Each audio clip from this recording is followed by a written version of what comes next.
किसी गांव में शामू नाम का एक किसान रहता था। स्वभाव से बहुत ही अच्छा था। उसका एक खेत था जो बहुत छोटा था, जिस कारण उसके बड़े परिवार का गुजर बसर बहुत ही मुश्किल से हो पाता था।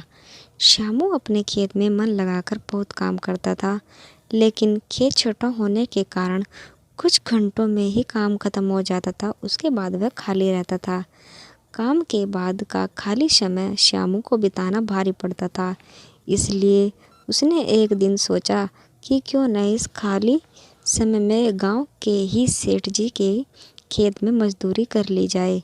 इससे खाली समय भी कट जाएगा और घर में पैसे की भी कमी कुछ दूर हो जाएगी। गांव के सेठ जी बड़े भले इंसान थे। श्यामू जब उनसे काम मांगने गया तो सेठ जी ने कहा, तुम्हें मेरे खेत पर मजदूरी करने की कोई ज़रूरत नहीं है। आज मैं पूरे खेत की जिम्मेदारी तुमको सौंपता हूँ। जो भी फसल होगी आधा मुझे दे देना और आधा तुम ले लेना। सेठ जी के इस भले व्यवहार से श्यामू बहुत खुश हुआ और अगले ही दिन उनके खेत पर काम करना शुरू कर दिया।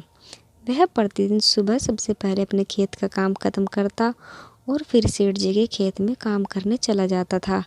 एक दिन दोपहर को जब श्यामू सेठ जी के खेत में हल चला रहा था, उसी वक्त उसका पैर किसी सख्त चीज़ से टकराया। जब उसने मिट्टी उठाकर देखा तो वहाँ पर मिट्टी से बना एक छोटा सा मटका था, जिसके ऊपर लाल कपड़ा बंधा हुआ था। श्यामू पहले तो थोड़ा डर गया, लेकिन फिर भी उसने थोड़ा साहस करते हुए मटके पर बंधा कपड़ा हटाया। जैसे ही उसने मटके के अंदर देखा, उसके आश्चर्य का ठिकाना न रहा। उसमें सोने के कई आभूषण थे। श्यामू को अब समझ नहीं आ रहा था कि वह इन कीमती आभूषणों का क्या करे। एक की ओर सोचता, इसे किसी सुनार को बेचकर अपने घर की पैसे की कमी को दूर कर देता हूँ।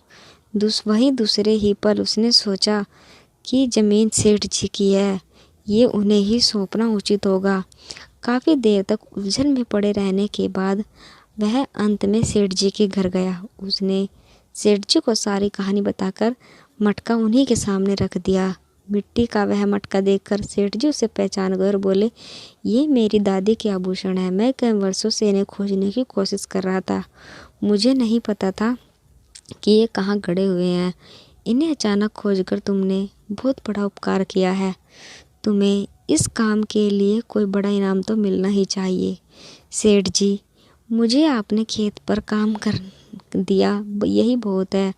अब मुझे कोई इनाम नहीं चाहिए। श्यामू ने सेठ जी से हाथ जोड़कर आग्रह किया। फिर सेठ जी ने कहा, श्यामू, मैं जानता हूँ तुम बहुत मेहनती और ईमानदार हो, लेकिन इनाम तो तुम्हें स्वीकार करना ही होगा। सेठ जी थोड़ी देर रुके और फिर कहा, मेरे जिस खेत पर तुम काम कर रहे हो, आज से वह तुम्हारा है। तुम उसके मालिक हो।